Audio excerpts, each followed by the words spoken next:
வணக்கம். அத்துணை சப்ஸ்கிரைபர்களையும் எல்லா அன்பு உள்ளங்களையும் எனது நண்பர்களையும் வருக வருக என வரவேற்பதில் பெருமகிழ்ச்சி கொள்கிறேன். இறைவணக்கத்தை கூறி இந்த வீடியோ தொடங்குவோம். வக்ரதுண்ட மகாகாய சூரியகோடி சமப்பிரப அவிக்னம் குருமே தேவ சர்வகாரியேஷு சர்வதா. தென்னாட்டுடைய சிவனே போற்றி, என் நாட்டவர்க்கும் இறைவா போற்றி. அன்பர்களே, நண்பர்களே, மற்றொரு புதிய வீடியோவில் உங்கள் அத்துணை பேரையும் சந்திப்பதில் மிக்க மகிழ்ச்சி கொள்கிறேன். இன்னைக்கு நம்ம பேசப்போவது சினிமா துறையில், அதை பத்தி சினிமா துறையில் சாதிக்க வேண்டும் என்றால் எந்த ராசி கை கொடுக்கும், இதுதான் தலைப்பு. நிறைய ஃபீல்டு இருக்கு, ப்ரொஃபஷன்ஸ் இருக்கு. ஆனா எல்லாருக்குமே, ஒரு டாக்டரா இருந்தாலும் சரி, இன்ஜினியரா இருந்தாலும் சரி, போலீஸ்காரராக இருந்தாலும் சரி, பத்திரிகை நிருபராக இருந்தாலும் சரி, இல்ல ஐடி துறையில வேலை, எந்த துறையில், ஏன் லேபர் ஜாப்ஸ் மூட்டை இழுத்தா கூட மனசுல ஓரமா ஒரு ஆசை இருக்கும். அது என்ன ஆசை? சினிமாவில் நான் நடிகர் ஆக முடியுமா, டைரக்டர் ஆக முடியுமா, எடிட்டர் ஆக முடியுமா, இல்லை வேற ஏதாவது ஸ்கிரிப்ட் ரைட்டர் ஆக முடியுமா? இந்த ஆசை இல்லாதவர்கள் இருக்கவே முடியாது. அப்படி அவங்க இல்லைன்னு சொன்னாங்கன்னா போய் சொல்றாங்கன்னு அர்த்தம். விதி விலக்குகள் எல்லா இடத்துலையும் இருக்கும், பிடிக்கவே பிடிக்காதவங்களும் இருப்பாங்க. ஆனால் 180% பேர்கள் சினிமா துறை எனக்கு வேணும்னு நினைக்கிறவங்க தான் அதிகம். அந்த அடிப்படையில் சினிமா துறையில் எந்த ராசி சினிமா துறையில் சாதிப்பதற்கு கை கொடுக்கிறது அப்படிங்கிறது தான் தலைப்பு. சினிமா துறை அப்படின்னு நம்ம பேசும்போது அது எந்த கிரகத்துடைய காரகத்துவத்துக்கு அடியில வருது? சினிமா என்பது கலை. 64 கலைகள்ல இசை, நாடகம், சொற்பொழிவு, பட்டிமன்றத்தில் பேசுறது, ஜோதிடம், எல்லாமே கலைகள் சம்பந்தப்பட்ட விஷயம். இந்த கலைகள் ஒருத்தருக்கு 64 கலைகள். நீங்க எவ்வளவு பெரிய ஆளவனா இருக்கலாம், டேலண்ட்டும் ஸ்கில்லும் கடவுள் கொடுக்குற பிச்சை தான். இப்ப நமக்கு கூட 3 லட்சத்துக்கும் மேற்பட்ட ஃபாலோவர்ஸ் நம்ம ஒரு சேனல்ல மட்டும் இருக்காங்க. இதை தவிர ஒரு 60-70 சேனல் நம்மளோட ப்ரோக்ராம்ஸ் டெலிகாஸ்ட் ஆகுது. இதெல்லாம் நம்மளோட திறமைன்னு நம்ம சொன்னோம்னா நம்ம விட ஒரு பைத்தியம் இருக்கவே முடியாது.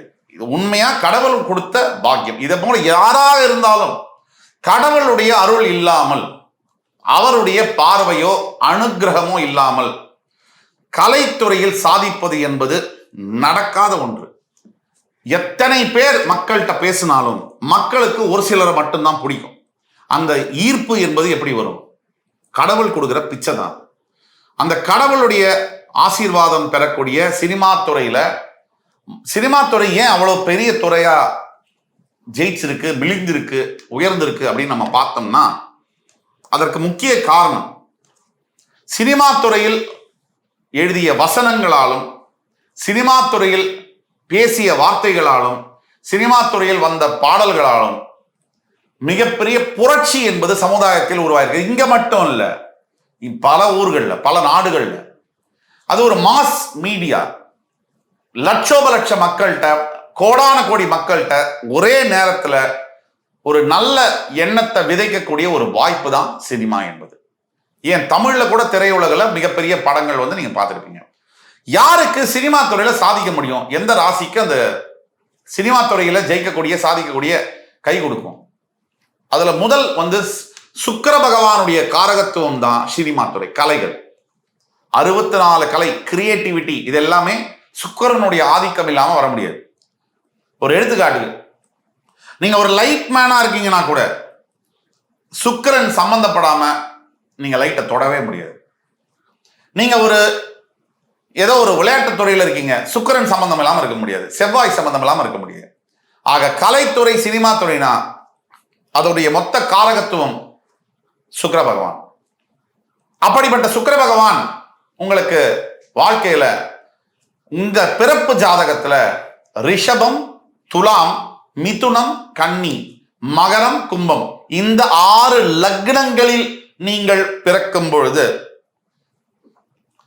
உங்கள் ஜாதகத்தில் மீனத்தில் சுக்கிர பகவான் நேர்கதியில் உச்சம் பெறும்போது, அவர் நட்சத்திர பாதம் அப்படி உச்சம் பெற்றாலும் கூட உத்திரட்டாதி நட்சத்திர சாரத்தில் அவர் உச்சம் பெறும்போது பெரும்பாலான அளவில், ஃபார் எக்ஸாம்பிள், நீங்க ரிஷபம் மற்றும் துலாம் ராசிகளுக்கு டாப் யோகம், இந்த சினிமா துறையில சாதிக்கணும்னா துலாம் தான் நம்பர் 1.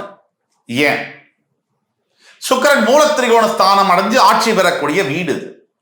இந்த சுக்கிர பகவானை பொறுத்த வரைக்கும் ஒரு மனிதனை கவர்வது, முக வசீகரம், ஆளை பார்த்த உடனே அந்த கண்ணை பார்த்த உடனே பொறி தட்டும்.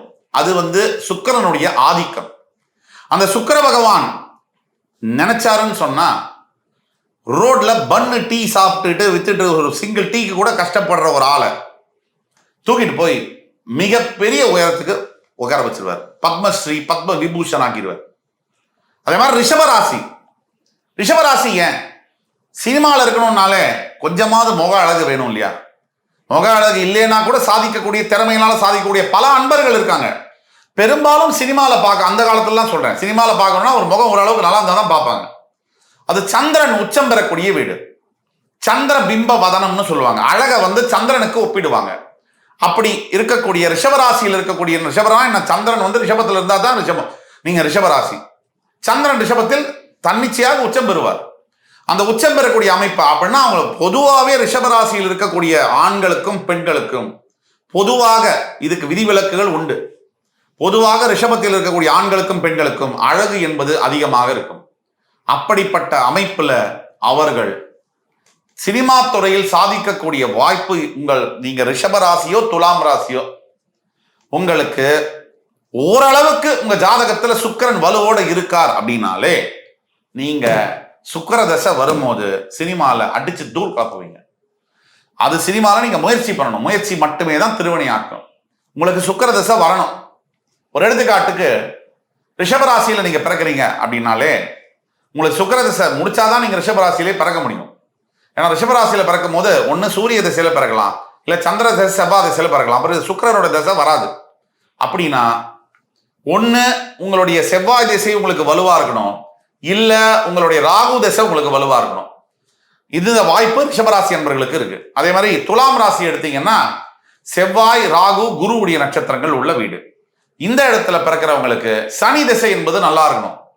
இந்த தசை மட்டும்தான் கை கொடுக்கும்.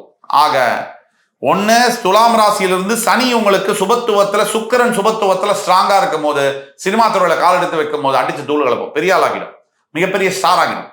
அதே மாதிரி ரிஷபராசியில ராகு தசை உங்களுக்கு ஓரளவுக்கு மேஷ ரிஷப கடக கன்னி மகரத்துல ராகு இருந்து அந்த இடம் உங்க ஜாதகத்துல இருக்கக்கூடிய லக்னத்துக்கு 3, 6, 11, 12 இருந்து அந்த ராகு குருவுடைய பார்வை பெற்றிருந்தால் அடி யோகம் தான். 18 வருஷம் அப்படி யோகம் பெற்றுதான் ஒருத்தர் சாதாரண பஸ் கண்டக்டர்ல இருந்து சூப்பர் ஸ்டார் ஐகான், ஏசியன் ஐகானா மாறினார். உருவெடுத்தார், விஸ்வரூபம் எடுத்து இன்றைக்கும் நம்பர் 1 கொடி கட்டி பறக்கிறார். ஆக சினிமா துறையில் நீங்கள் சாதிக்க வேண்டும் என்றால் பெரும்பாலும் நான் மற்ற ராசியெல்லாம் முடியாதுன்னு சொல்ல, பெரும்பாலும் துலாம் மற்றும் ரிஷபராசியில் இருக்கும் போது உங்களுக்கு அந்த வாய்ப்பு, அந்த அமைப்பு என்பது இயற்கையிலேயே விடுகிறது என்பது ஆணித்தனமான உண்மை. மறுபடி உங்கள் அத்துணை பேரையும் புதிய காணொலியில் சந்திக்கும் வரை உங்கள் அத்துணை பேரிடமிருந்து விடைபெறுவது உங்கள் சுபாஷ் பாலகிருஷ்ணன். நன்றி, வணக்கம், வாழ்க வளமுடன்.